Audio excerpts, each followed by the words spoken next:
धर्म का विवेचन मैं कितने ही दिनों से कर रहा हूँ। धर्म के 10 अंग भगवान महावीर ने श्रीमद् स्थानांग शास्त्र में कहे।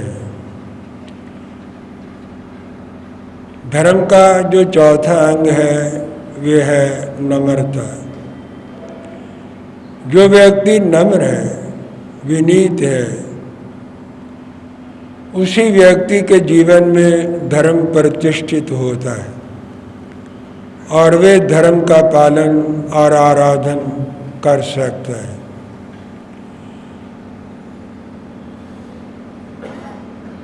भगवान महावीर ने एक बात और कही है कि विनय सीमित है, मर्यादित है, अर्थात बड़ों के प्रति व्यक्ति विनीत होता है, लेकिन नम्रता का जो क्षेत्र है वो बड़ा विशाल है। व्यक्ति बड़ा है या छोटा है, हर व्यक्ति के प्रति उसे नम्र व्यवहार करना उचित होता है और उसी व्यवहार से वो उपलब्धियां कर सकता है। तो नम्र व्यक्ति जीवन में सफल होता है और वो हर एक हृदय के अंदर अपनी जगह बनाता है। जो व्यक्ति किसी का काम नहीं करते, अहंकारी होते, अभिमानी होते, उन व्यक्तियों को जीतने की एक ही कला है, नम्रता। अहंकार दूसरों के प्रति नम्र नहीं होता, लेकिन वे अपने प्रति ज़्यादा नम्रता चाहता है। जो व्यक्ति अभिमानी है, अहंकारी है, आप उसे अहंकार से नहीं जीत सकते। अहंकार और अहंकार का क्लैश होता है, अर्थात संघर्ष होता है, टकराव होता है। अहंकारी और अभिमानी व्यक्ति को जीतने का एक ही तरीका है कि उसके प्रति नम्र व्यवहार किया जाए और वो स्वयं किसी के प्रति नम्र व्यवहार करता नहीं, क्योंकि अहंकार और नम्रता का वैर है। यहाँ अहंकार है, वह नम्रता रहती नहीं। एक और चीज, यहाँ नम्रता नहीं है, वह क्रोध का आ जाना स्वाभाविक है। जो व्यक्ति क्रोधी होता है वो नम्र नहीं होता।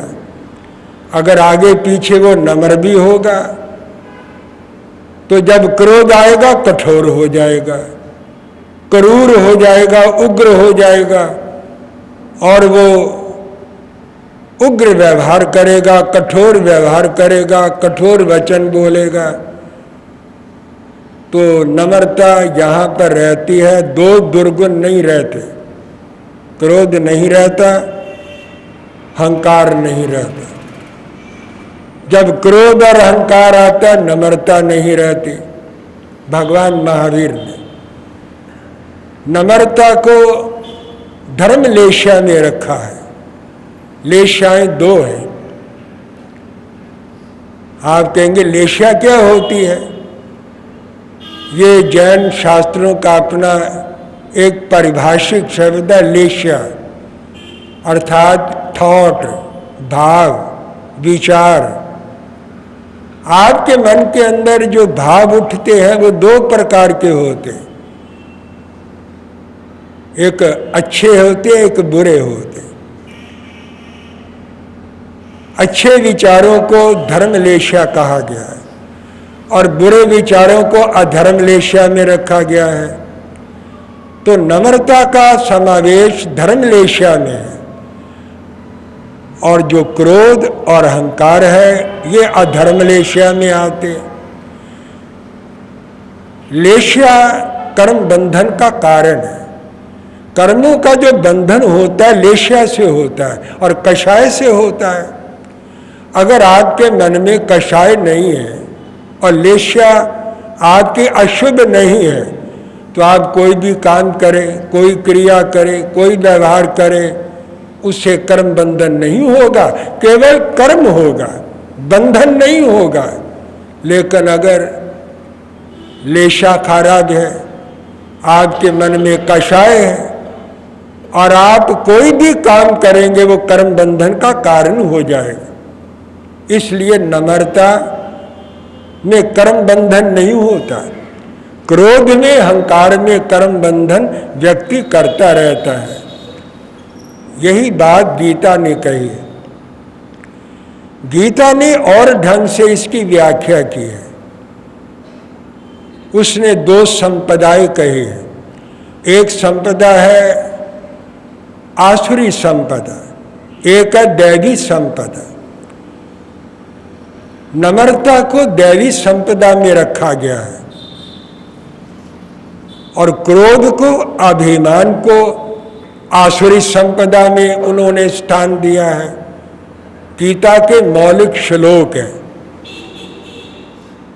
दंभो दर्पो अभिमानश्च क्रोधः पारुष्यमेवाच अज्ञानम च विजातस्य पारस संपदम आसुरीम। भगवान कृष्ण अर्जुन को कहते हैं, अर्जुन ये जो क्रोध है और अहंकार है ये आसुरी संपदा है, अर्थात बुरी संपदा है।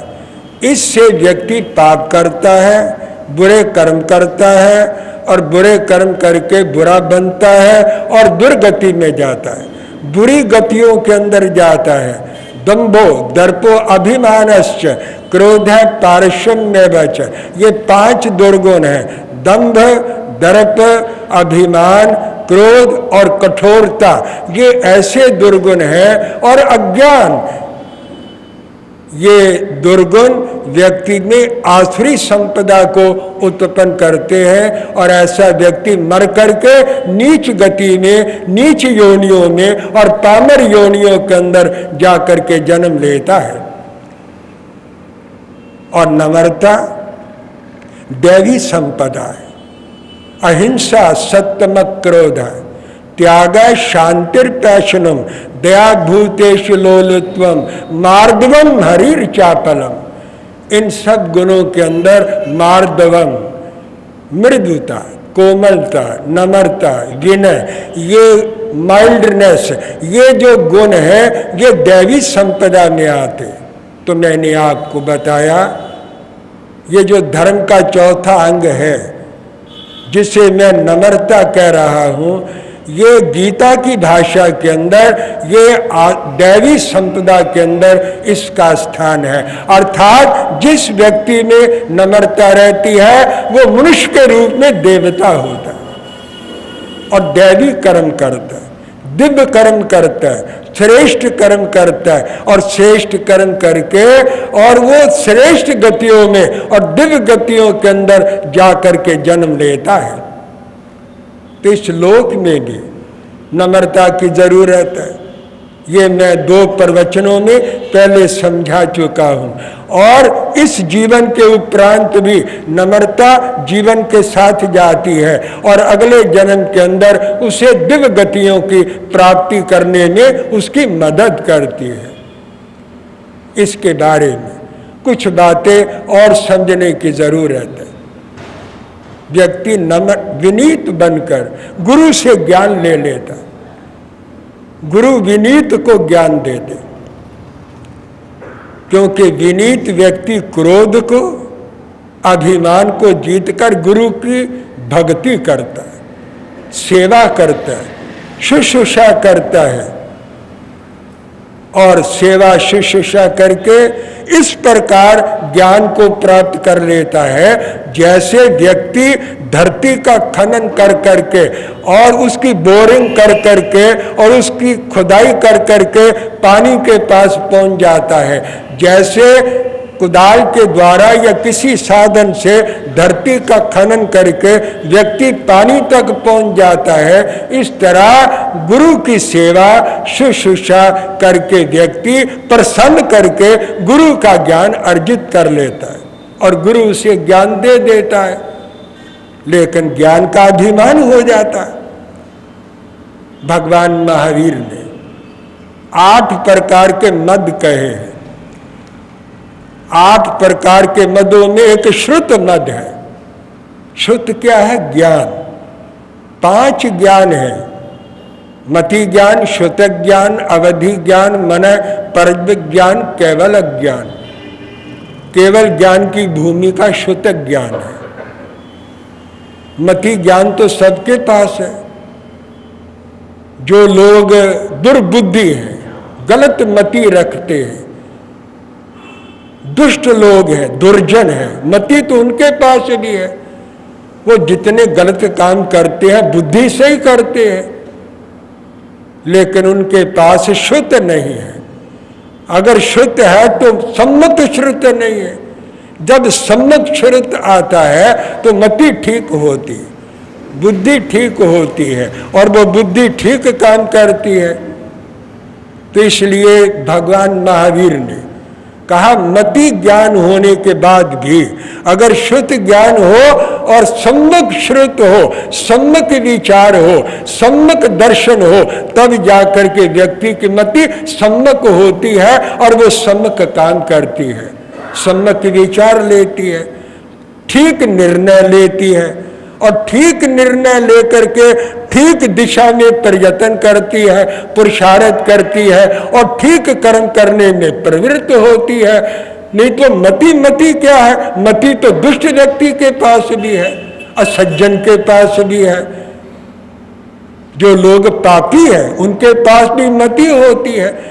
वो भी जितने बुरे काम करते हैं वो भी मति से ही करते हैं, लेकिन उनकी मति सम्यक नहीं होती, यथार्थ नहीं होती, ठीक नहीं होती और ठीक दिशा में काम नहीं करती, गलत दिशा में चलती है। और इसलिए चलती है कि उनके पास सम्यक श्रुत नहीं होता।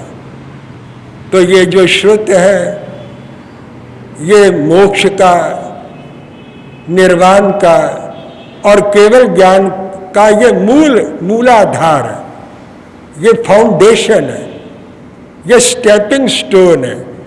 अगर व्यक्ति के पास शुद्ध नहीं है तो उसके पास अवधि ज्ञान, मन परज ज्ञान, केवल ज्ञान की कोई आशा उसे नहीं हो सकती। तो ये पहला ज्ञान है। लेकिन कुछ लोगों को इसका अहंकार हो जाता है, ज्ञान का अहंकार हो जाता है। एक बात, जितने अन्य अहंकार हैं,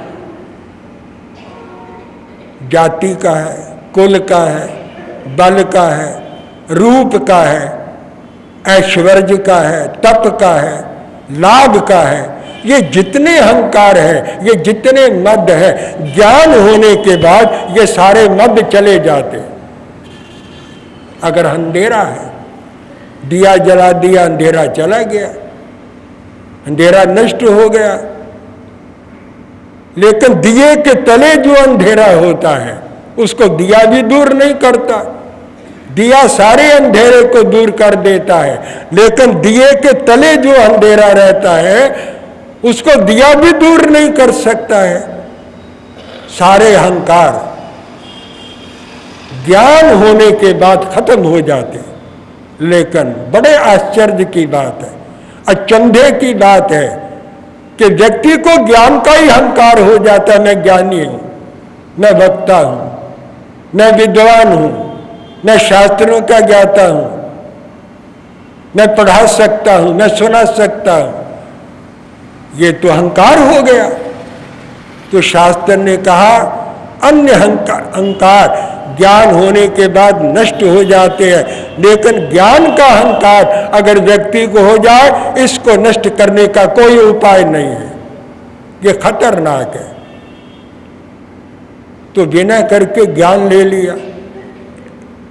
एक और चीज ज्ञान के साथ चाहिए, नम्रता।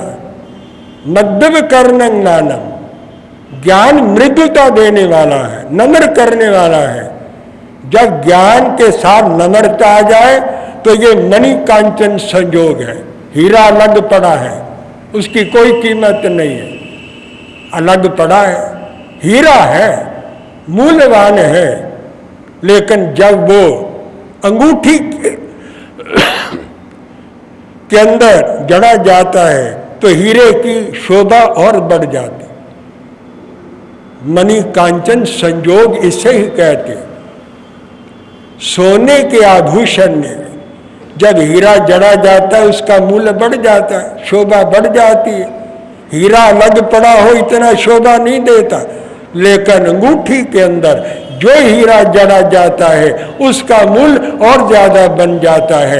आप ये समझ लीजिए, ज्ञान अगर हीरा है तो नम्रता ये अंगूठी है। नम्रता और ज्ञान का अगर संयोग हो जाए तो ये इस दुनिया के अंदर भी व्यक्ति को यश देता है, मान देता है, सम्मान देता है। सम्मान यश की बात छोड़िएगा, लोगों के मनों को जीत लेता है और उनके मन के अंदर उसका स्थान बन जाता है। ऐसे व्यक्ति को लोग दूज के चंद्रमा की तरह देखने लग जाते हैं। भगवान महावीर ने ये कहा है, ज्ञानी पुरुष को दुनिया इस तरह से देखती है जैसे दूज के चंद्रमा को देखने के लिए लोग लालायित रहते हैं।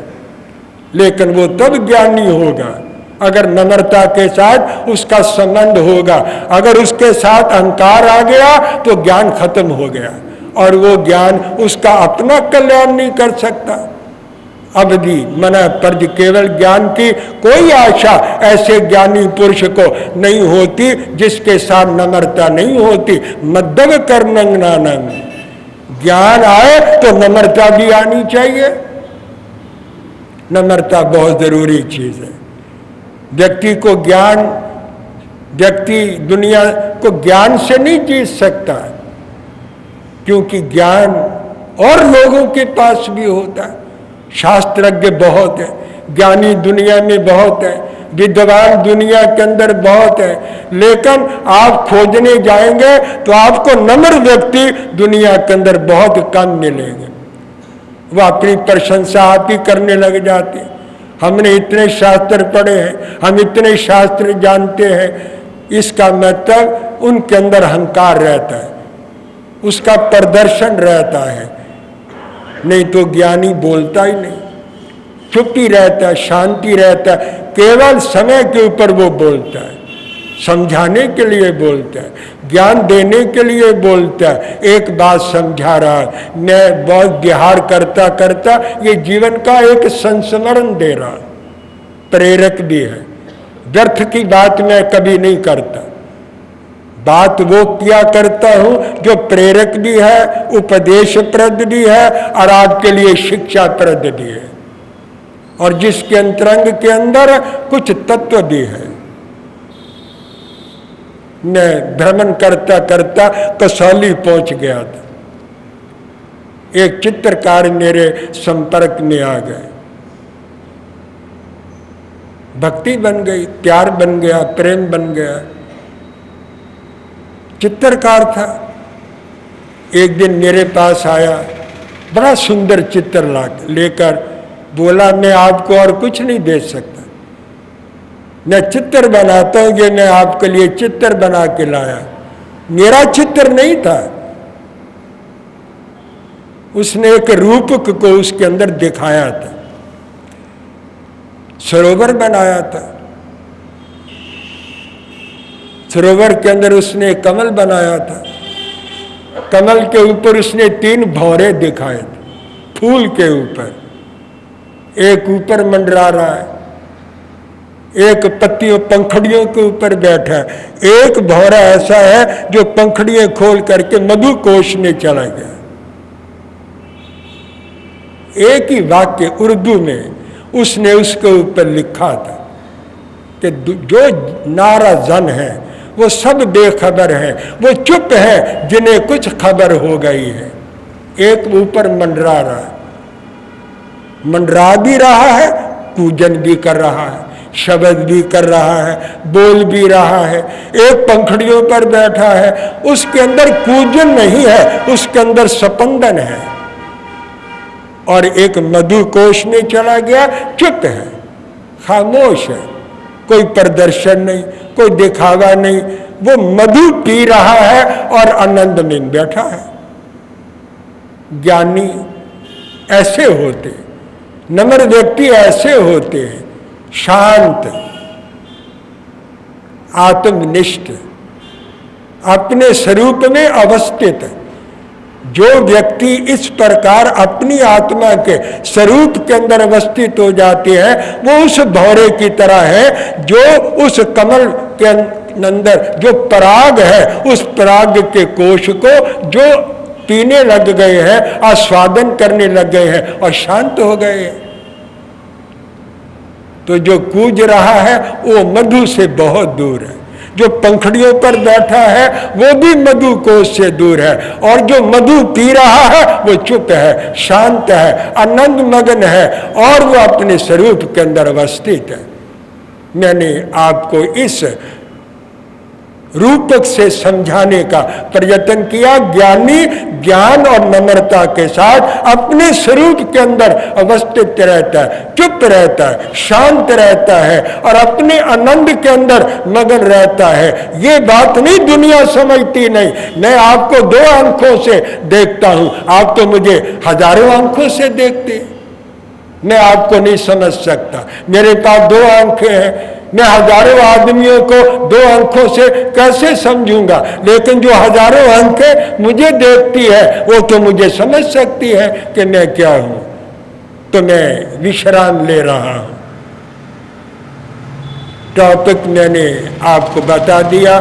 3 दिन से मैं इसी एक टॉपिक के ऊपर बोल रहा हूं। नम्रता और ज्ञान का समन्वय होना चाहिए। जो व्यक्ति ज्ञान और नम्रता का समन्वय कर लेता है वो शांत हो जाता है, आत्म प्रतिष्ठित हो जाता है और परमानंद को वो उपलब्ध हो जाता है। इसलिए भगवान महावीर ने कहा नम्रता धर्म का एक चौथा गुण है और महत्वपूर्ण गुण है। जो व्यक्ति धार्मिक है उसे नम्र बन करके इस दुनिया के अंदर रहना चाहिए, तभी उसका ज्ञान सार्थक होता है। बस जय अहिंसा, ओम शांति।